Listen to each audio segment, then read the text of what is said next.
আৰু মোৰ বাহিৰে বেলেগে আৰু এইটো ক'বলৈ সাহস নাই আৰু হয়নে নহয় মোৰ বাহিৰে আৰু এনেকুৱা অসমত কোনো জন্ম হোৱা নাই যাক হিমন্তকে জেলত ভৰাই দিম টুকু বুলি কৈ দিব পৰা মানুহ মই কাকো কেয়াৰ নকৰোঁ মোৰ একোৱেই নাই পাবলৈও নাই হেৰুৱাবলৈও নাই মোক সেইদিনা দম দিছিলে হিমন্ত বিশ্বই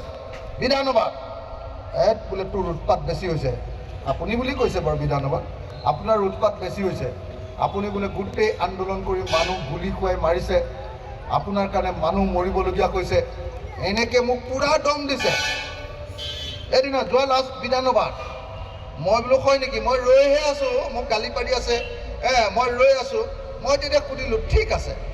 মোৰ আন্দোলনত বাৰু 4-5জন মানুহক পুলিচে গুলিয়াই মাৰিছে কিন্তু আপুনিতো নিজেই পিষ্টল লৈ গৈ উজান বজাৰৰ মানৱেন্দ্ৰ শৰ্মা নামৰ মানুহটোক গুলিয়াই মাৰি দিলে বিধানসভাত কৈ আছোঁ বিধানসভা মই কৈ আছোঁ যে আপোনাৰ মানৱেন্দ্ৰ শৰ্মালে মনত আছেনে নাই তেওঁ কৈছে মনত আছে তেওঁ কৈছে মনত আছে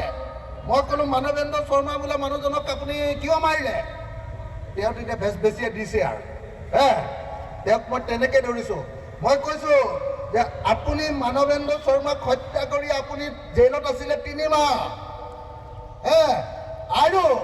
এই যে গুলিয়াইছিলে পিষ্টলটো মই থকা হোষ্টেলটোত আপুনি লুকুৱাই ৰাখিছিলে আমাৰ শৰ্মা নামৰ আমাৰ ৰান্ধনীজনৰ গাৰুৰ তলত আপুনি লুকুৱাই ৰাখিছিলে মনত আছেনে নাই মই এনেকৈ সুধিলোঁ মই বোলো শৰ্মাদাক লৈ আহিম নেকি ইয়ালে আপোনাৰ পিষ্টলটো ক'ত থৈছিলে কৈ দিবহি আকৌ এনেকৈ বুলি দম দিলোঁ